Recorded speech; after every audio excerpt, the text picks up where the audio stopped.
Hey guys, it's Tash here and welcome back to my channel. Welcome back for a brand new video. So I'm finally filming my long awaited first time buyers slash house renovating Q&A. So I've been saying I'm going to film this video for a very long time, but it finally got to the point where I finally now put out my fully renovated house tour that it just felt right to finally kind of like conclude that content with the Q&A. I did want to do this right back at the start when we kind of like first moved in, but got really busy, one like renovating the house, and then once we moved in, like finished doing the renovating, kind of just got sidetracked and forgot to film it. It is a video I definitely have been wanting to film and get out on my channel, just because I feel like it could be really helpful if you're in a similar position, if you are a first time buyer, or even if you're not and you're just interested in this kind of thing, or whether you are renovating a house, might be helpful for you from that point of view, as I'm going to also touch on both subjects. Yeah, it wasn't one that I just wanted to leave forgotten about and not record, so I thought it still kind of makes sense for me to bring it to my channel, and the house content is still very much relevant on my channel, so yeah, I thought why not still film it and bring it out, and even if it's just helpful to one person who is in the same situation at the moment and is maybe looking out there on YouTube looking for some insights, looking for a little bit of advice, or just someone to relate to who's in the similar position to them at the moment, then yeah, hopefully you stumble across this video and find something from it. If you are someone that is a new viewer, then hello, I hope you like what you see, and definitely come subscribe. I would love to have you here. I asked for some questions over on my Instagram. I'll pop it here on screen, and I'm just going to answer some of the questions which you guys wanted to know over there. So if you don't know, a little bit of a backstory, myself and my fiance Marcus bought our first home back in March 2023. I was originally going to film this video with him next to me to help me answer all these questions, but he is actually a little bit busy and I really wanted to get this video out, so I thought let me just sit and answer them on my own. We bought our first home last year and it was a renovation project, so everything needed fully stripping back. We needed to start again, start bare, bring all the walls back to basics, literally rip every single room out and fully start again. So when I say renovation, I mean we literally have renovated a whole house, and we did actually film the whole process over here on my channel. So if you are interested to see any of our house renovations, then definitely check out my house content playlist. I filmed a lot of the progress and just like documented the whole renovation, as well as filming a fully finished house tour. So if you just want to see like the before and afters, definitely check out that video because I covered all of that within the full finished house tour. We were doing the full big renovation from March 2023 until December 2023. That's when we moved in, but when we did move in, we hadn't fully finished everything in the house. So although we moved in December, I'd say in 2024 this year, we have kind of spent the year like finishing off the jobs here and there. Obviously a lot slower because we have been able to be moved in and just like enjoying the house, but there has been the odd job that we've still needed to complete, and still some jobs that we need to complete to like the exterior of the house. So there's still things to be done, but inside we're pretty much there with it, and we now fully live here. We now get to enjoy the home. So yeah, to do the full like actual hard work inside, it was about 9 months renovating. It was self-done between myself and Marcus, and a lot of help from his dad. So yeah, that's a little bit of context, but I just thought if you are a first-time buyer, it might be helpful to see it from my point of view. Maybe I might be able to shed some advice on some of the questions you guys have asked, and yeah, I just thought it might be quite a nice way to round up kind of like some of the house content on my channel. I have made myself a cup of tea, so this is just going to be a sit down chatty kind of video. So if you do just want to pop it on in the background, grab yourself a nice cup of tea as well. We can just sit, chill and chat together. I've actually made myself this really nice berry tea from Twinings. It is one of my favourites. It's the immune support one. If you're looking for a new tea to try, I definitely recommend. But let me get up the questions and we can get answering. Nice question to kind of start off with. There was a question about what are the first steps you have to take when buying your first house. So I would say the first thing which you should do, and what we did, was go to a mortgage advisor. Now you can find mortgage advisors who don't charge a fee. Some of them may charge a fee. Our one that we used didn't charge, so we were able to go and get this advice for free. This just kind of helps you know what you can borrow.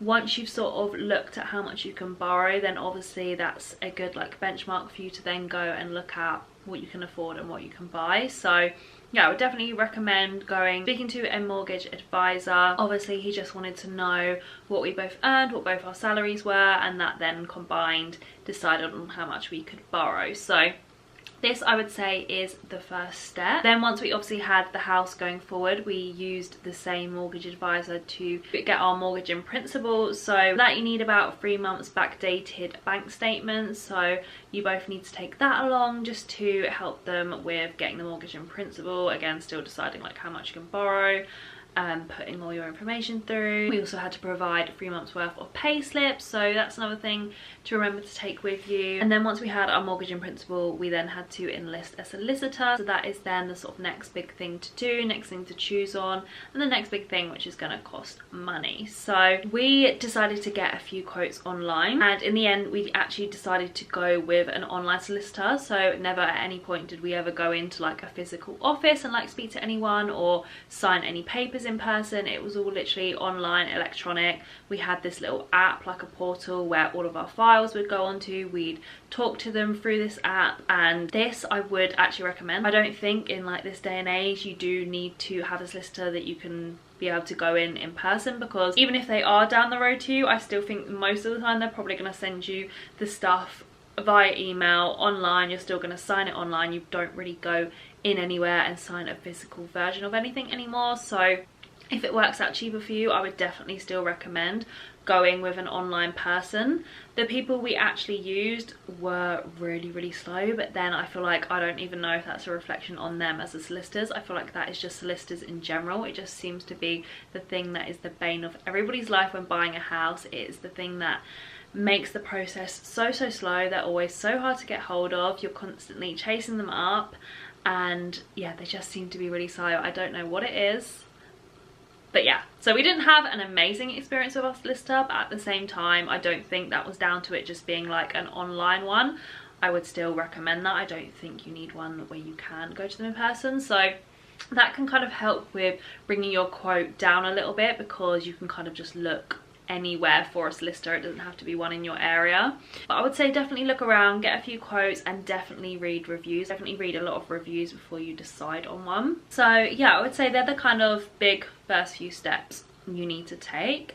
I feel like next, let's sort of touch on things like bills and hidden costs, or like cost of things that don't include like obviously just paying for the house. Like, what are any extra costs? That was kind of like a rounded question that I feel like I got in a few different ways on my question box. So yeah, I would say for us personally, we didn't pay for the mortgage advisor. However, once we then went on to use the mortgage advisor for our mortgage in principle, we did have to obviously pay, I think it's like called the product fee or something. So that gets included in your first mortgage payment. The first mortgage payment you will pay, you'll probably find, will be quite a bit more than your usual monthly repayments.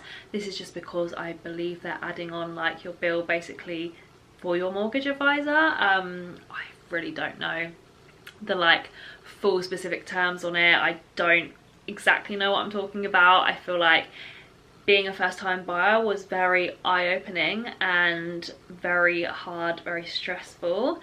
Although I obviously had people to turn to for advice, like my parents and my fiance's parents. They'd obviously bought houses before. They were very much so very helpful in this process. I do feel like some things do change, and there is still a lot you do just need to try and do on yourself and figure out yourself, and you're the one just dealing with it. So I just feel like you do kind of have to know what's going on. So yeah, it was very hard. I say eye-opening. I feel like I went in with the mindset of knowing everybody says buying a house is one of like the most stressful things you can do. So I did have the expectations of it probably not going smooth sailing and being quite hard. So luckily I went in with that. I would probably say that is my advice. Like, don't go in expecting things to happen really quick and expecting it to be easy. I feel like if you just go in with the mindset of thinking, okay, this might be hard, but it will all be worth it in the end, I feel like you're setting yourself off for a better journey. Yeah, I feel like there were a lot of times I'd receive emails, or I'd be having to deal with a form, and I'd be like in under my head and feel like I don't know what is going on. I don't know what's being spoken about. I don't understand any of this wording. But as you can see, we got her in the end. We muddled through it. Yeah, it's not easy. They don't teach you these things in school, although I feel like they should. You just do have to learn as you go and kind of just wing it and just kind of pretend like you know what's going on, and you do kind of just like work your way through it in the end. But yeah, it is helpful to have someone that can help you through the process who has done it before. But at the end of the day, if you don't and you feel like it is very overwhelming, I promise you, you will get there with it and you will get through it. For like, as most first time buyers, we all feel that same like overwhelmed feeling of, I do not know what's going on, but it is doable and you will get there in the end and you will get it sorted and get it all done. So don't worry about it. Although, yeah, I can relate to you if you are feeling that way, because I most definitely did feel that way. But I'm here, I've done it now. Can't say I now know whether it would be any easier the second time round. I feel like it would still be just like as stressful and as hard, even though you have had the experience. So I just feel like buying a house is always going to be one of those things. It's just crazy overwhelming. Yeah, back to the original question. So extra fees added. So yeah, the price of your mortgage advisor will be in there somewhere, but it probably will just be in your first monthly repayment of your mortgage. I feel like that one, it just is always a little bit more expensive, so just maybe save up a little bit extra ready for that. Obviously the other big fee you have to pay is the solicitor's fees. Now again, like I said, quotes for this can vary depending on who you go with, what they are obviously offering, so definitely have a look around, get a few quotes, just read and review what's best for you. But just beware that you're going to be looking at paying around like £1,000 to £2,000. Ours was around £1,500. But then of course there is still like extra fees then on top of that. So for example, for us, we used a lifetime ISA, and that was an extra fee to use one of them. I think it's the same for a Help to Buy ISA. They charge an extra fee if you're using one of those. Also, to have a survey done, this is an extra fee. So I think when you're getting your mortgage in principle, they decide for you whether you're gonna have a survey or not. I believe you can probably choose still to get one if you want, but when that's going through, they'll decide whether they think you need to have a survey. For us personally, we did, and either way, whether you do choose to yourself or they choose for you, you still have to pay an extra fee for this. So that was an extra thing that we had to pay on top. And then other than that, I don't think there was any extras with the solicitors. So with the solicitors, we just paid a deposit at the beginning to kind of like enlist them as our solicitors, and then at the end just paid the rest of the money for them. And I think that was it. I'm just trying to think if I've noted anything else down. Yeah, I think that's kind of it for like any extra costs other than like your deposit for the house. And then for us, it was of course just like making sure we had enough saved to do our renovations. So for us, it was just extra money to then renovate the house and of course like furnish the house. So yeah, I would say they're the type of things you need to think about when saving for your house. Obviously saving for your big chunk of the deposit, then saving for your solicitor's fees, and then fees for actually like renovating or furnishing the house. Someone asked if we did use a Help to Buy. So we didn't use a Help to Buy for our house, but we did have the use, as I explained, of the LISA. So that is a lifetime ISA. I'm not 100% sure if you can still open one of these, but if you can, I would 100% recommend. So a lifetime ISA is basically where the government give you like a sum of money to help you with buying your first home, or with that particular ISA, it could be saving for later in life. So the amount you can put into a lifetime ISA each year is £4,000, and then the government will give you £1,000 on top of that. So essentially it is like free money from the government. You don't have to pay it back at all, which I just think was so helpful. So for us, I think we had them open for 4 years, so that was £4,000 each in total from the government to add to what we already had for a deposit, and was such a great chunk of money towards what we'd already saved ourselves for our deposit. So as I say, if you can open one of them up, it is such a great thing to do and will be so helpful. I was going to say, if not, I do think a Help to Buy is another great option, but I think the Help to Buy is definitely the one that they have stopped now. So I would just say definitely look into the LISA. So moving on, someone said, how did you save for your deposit? So for us, I would just say we both were quite good at, since having a full-time job, trying to save for a house. I feel like we both kind of just had the mentality of, since having a full-time job, knowing that that's what we were saving for. Like I've always just known I was saving my money to one day buy a house. Like that was my goal. I wouldn't say I was necessarily ever someone that really tried to save. Like I didn't have like separate accounts where I thought, okay, each month I get paid, I'm going to put this much into a savings account. Or I wouldn't like think about my money each month and think, okay, I can only spend this much this month, so then I save this much. I just genuinely think I am just quite good at saving money and just like not not spending too much. But in saying that, I don't think we've ever restricted ourselves. Like, we've always gone on nice holidays each year. If we want to go on a date night, we still go. If we want to go out for dinner, we'll go out for dinner. I just think we have just been quite good with our money, but at the same time, as I say, have still enjoyed ourselves, lived our life. Like, that is what I'd say.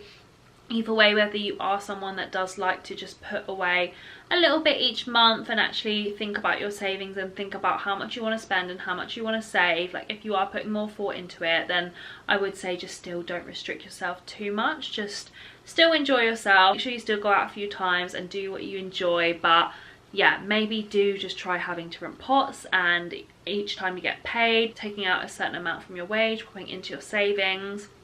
I feel like that's a really good way. And yeah, just maybe do little bit by little bit.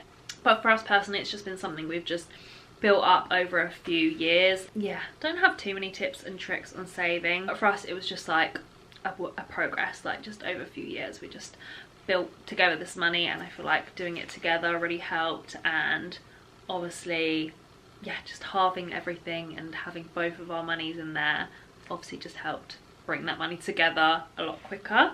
Someone said, what's the hardest thing about buying your first house? So I would probably say the hardest thing is just like all the waiting around and all the filling in of like all the forms, and as I said before, sometimes just not having a clue what you're even filling out, what's even going on, but just trying to like muddle your way through with whatever knowledge you do have. And yeah, definitely just all the waiting, because things just seem to take really, really long, and there'll be times when you just don't hear anything for like a good few weeks, especially when they do them searches. The searches took around 6 weeks and you just don't hear anything for so long, so you're just kind of like sat like a lemon thinking what is going on. Like, you just feel a little bit out of the loop, and I feel like that's really hard, especially when obviously your mortgage offer is just set in place for 6 months. Now, when you hear that at the start, you think 6 months, like that is a long time. We're definitely going to be finished and we're definitely going to be done before that date. Then you're very quickly humbled with that, and you get to the point where weeks and the months just start to pass by and you're like, oh my god, has anything even been done? So that is exactly what happened for us. So we obviously got a mortgage in principle.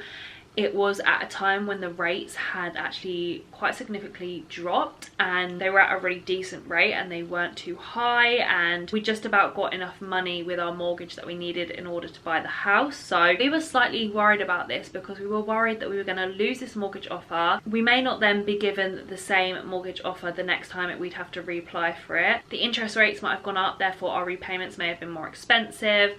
So we were just so worried about it. We just really, really needed this to go through, as I felt like we just wouldn't have been in the same situation. I don't know if we still would have been able to buy the house, obviously depending on what mortgage offer we were given. So I was really worried about this, and it did actually get to the point where we were, I think, 1 week away from losing the offer. So that is how long ours took. It pretty much took the full 6 months, and yeah, it got to the point in the end where I just had to just keep being on their backs, because I was like, we are not losing this offer. It's not happening. Like, this needs to go through. And what made it even worse is the time when the offer was running up and the time where we just really needed like complete was around the Christmas period. So I feel like we were even slightly left with shorter time, because they were closing for Christmas like 2 or 3 weeks before. So it was getting so close. I think we skimmed it within literally like a few days. So luckily it went through. Otherwise, yeah, I don't even know if we'd still be in the same position. But that is what I mean with how long things take. Like, ours literally took a whole 6 months. But my advice I would give to that is, don't give up with the solicitors. Like, just keep going at them and asking them for updates. Like, they will probably not go out of their way to contact you and let you know what's going on, so you just need to keep like pestering them and asking them for updates, and they will obviously get back to you in the end. Like, I know some days I would just like keep calling, or I'd just keep emailing them until I'd get an update or just find out what's going on. And I feel like it would kind of like help to speed things up a little bit, but I just feel like the time does go really slow as well. I feel like because obviously you're waiting for something, you're excited for something, it does just make the time feel like it's going even slower. So I would probably say that was the hardest thing about the process.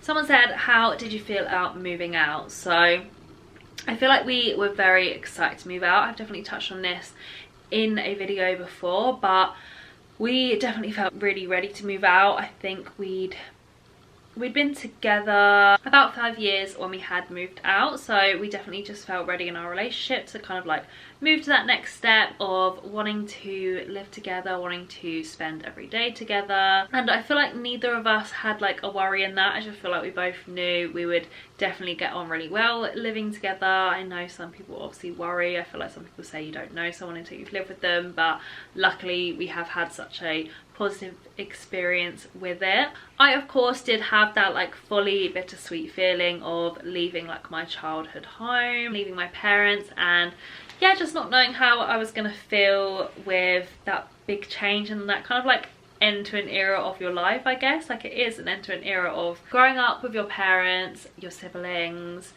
all in a house together, and then owning your own house and living on your own, being a responsible adult basically. So yeah, I definitely felt all them emotions, but I feel like I handled it better than I thought I would. That might be down to the fact that I still live really close to my parents and see them very often, the same with my siblings. So yeah, I definitely felt ready, felt excited about it, but of course definitely felt emotional. Like, I had all them emotions of like, oh, I'm gonna really miss my mum and dad like every single day. But yeah, it is something you obviously just get used to quite quickly. It's just like your new normal.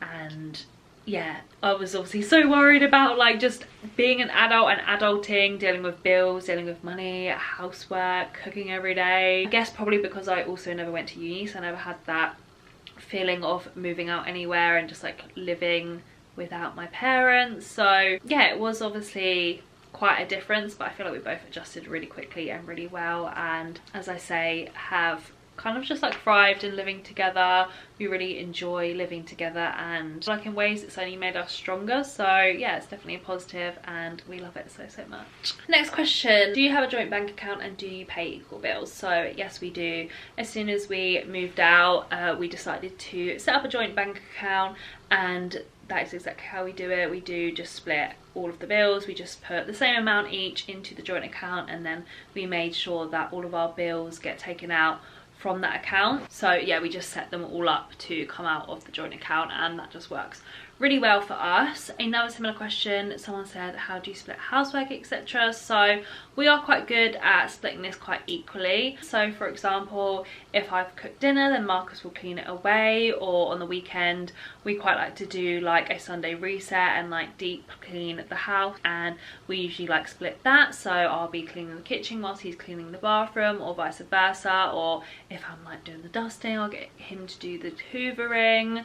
He is quite good at doing like the blue jobs as well. Like, I'll always make him take the bins out. So yeah, I would say we split them quite equally. Or if I felt like I've done quite a lot, I'll just be like, oh, can you actually just do this? Like, I've done the laundry today, can you do the hoovering or tidy this up? And he will just usually straight away do it. So yeah, we're quite good like that in splitting it. Someone said, how long do you plan on living your house? So that is something I just don't know the answer to, you know. I feel like it's the kind of thing I don't think we'll know until we just cross that bridge. Like, it's not really, it's something we have obviously talked about, but it's just something we don't know the answer to until it happens. Like, I definitely do feel like it's the kind of house we could see ourselves having children in. It's definitely big enough. We are blessed it has 3 bedrooms. I feel like there's always going to come a time that you want more, and you want more space, and you want bigger spaces. Maybe need bigger rooms or more rooms, a bigger space somewhere, particularly in the house. So I'm sure there will come a time when we probably might need to move, or we think about moving, but we are very grateful with the house we've got, the space we've got. We've got like a lot ticked off in the house that are kind of like our non-negotiables when looking at a house. So yeah, we're definitely very lucky with this space. I feel like we have such a sentiment to it as well. So I feel like if it ever even came to it, I'd find it quite hard to move and hard to leave this house. But yeah, I just feel like you don't know what the future holds. So I feel like that's one I just can't really answer. I definitely would say we see ourselves here for at least like 10 years. But I don't know, just have to see what the future holds. and yeah, I guess it's just circumstantial. We'll see, but definitely for a good few years and for a long time. Someone said, is furnishing the house expensive? So I would definitely say yes. Of course, it is as expensive as you make it, so there are options to make things cheaper.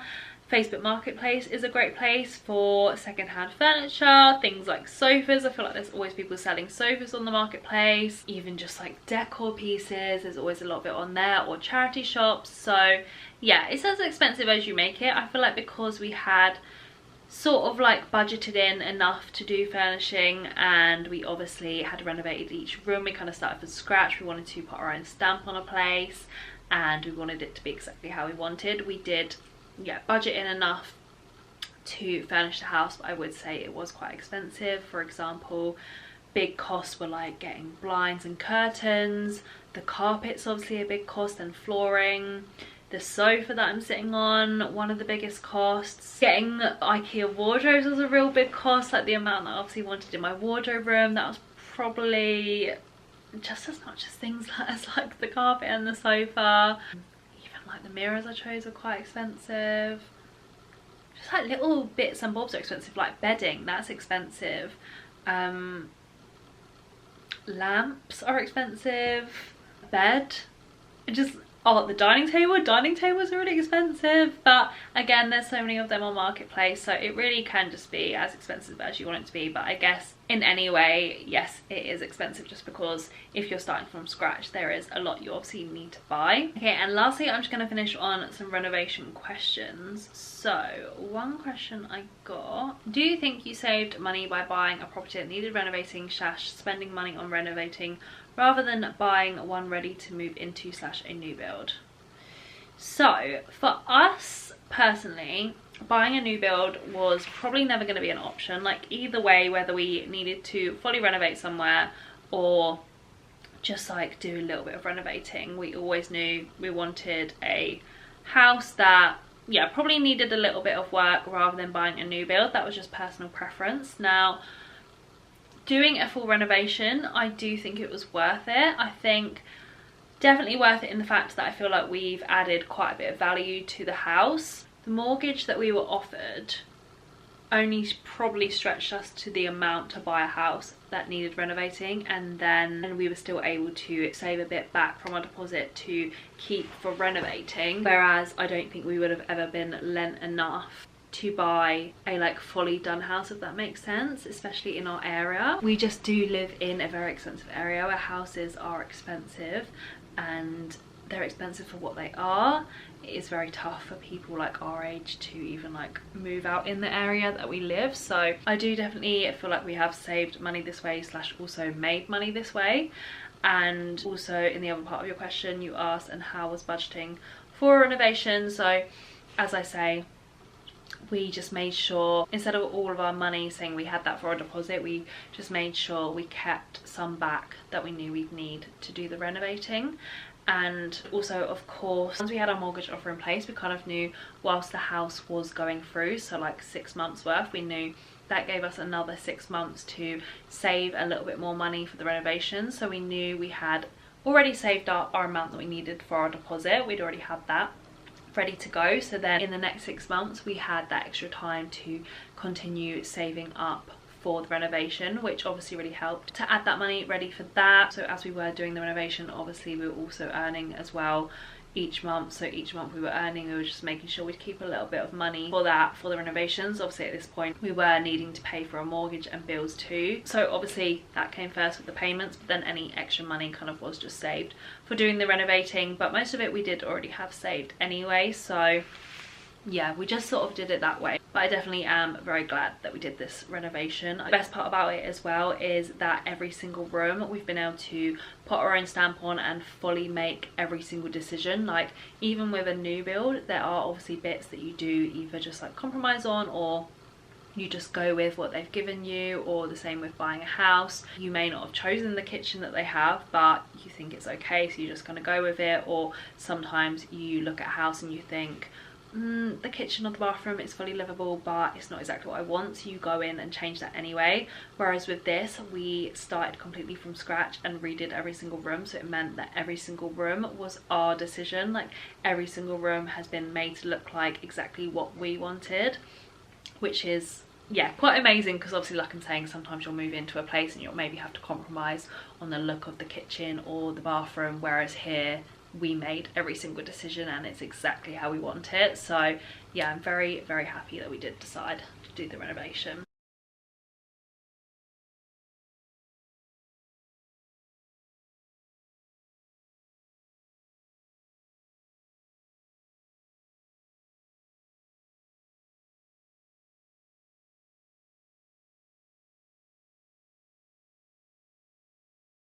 I feel like I have rambled on for so long. I do hope I did shed a little bit of light on the first time buyers process and renovating. If you do have any further questions which I didn't touch on, then please do leave them in the comments. Whether you want me to re-go over something or retouch on something, or whether you have a brand new question or anything to do with buying a house, the house process, anything to do with my renovated house, house decor, anything, then let me know and I will get back to you in the comments. But I do hope this was somewhat helpful and somewhat interesting, and I do hope you did enjoy. If you did, please don't forget to hit the thumbs up button, and if you're new here, definitely come subscribe. But again, thank you so much for watching, and I can't wait to see you guys soon with a brand new video.